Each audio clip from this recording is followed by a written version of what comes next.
Hey everybody, it's Josh with CFT Performance. Just finally got done doing the fast install on our Titan project and everything. Finally starting to get a few of them in, shipping them out as soon as they come in. Installing these, you can do it in your driveway.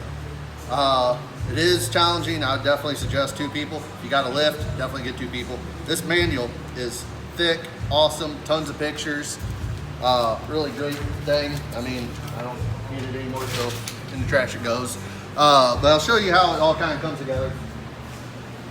The wiring portion is really simple. With the new wiring harness, you just bring it all in. But the unit itself, real simple. Josh did an awesome job designing and doing the bracket. It mounts into the factory stud location there. You do got to drop the tank. So you're going to take off your 2 straps if you got the standard tank. If you got the big Titan 50-gallon tank, you'll have another strap up front and the tank will go and you got to drop it. When you drop it down, you will be taking your fuel sending unit out and everything, and they'll supply a brand new straw. You get a 7/8 hole saw bit, and they'll show you the location where to drill for the top. Put in a new draw straw, the new lines. You only reuse one of the factory lines. They made it, I mean, this looks really kind of clustered, but it's not bad because you put everything in place before you put the tank back in place. And then once you get the tank in place, you can, connect your return line. This is your main feed line, your return line. You got plenty of room to get a wrench in there.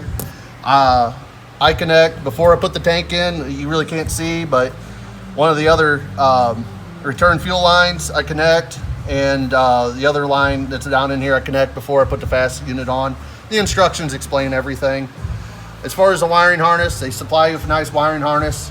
I just traced it all the way down, zip tied it nice along with all the rails. And then all it is you just go to your fuse box, put the add a fuse on there, connect the add a fuse, and then route that line. They have it where they give you nice little clips to do across the firewall. I went a different route, but that's just because I'm different. But overall, in general, I mean, it's simple. If you got a lift, you never done one before, I would, still took me like 4 hours. This was the first one I did, about 4 hours into it, but I also would stopped and gone. But hopefully this will shed a little bit of light of how it installs in here. I can't wait to get this all primed, filled back up, get it back on the road, get some data logs, and I'm looking forward to going over 550 horsepower now that I got a true fuel system that's going to support everything.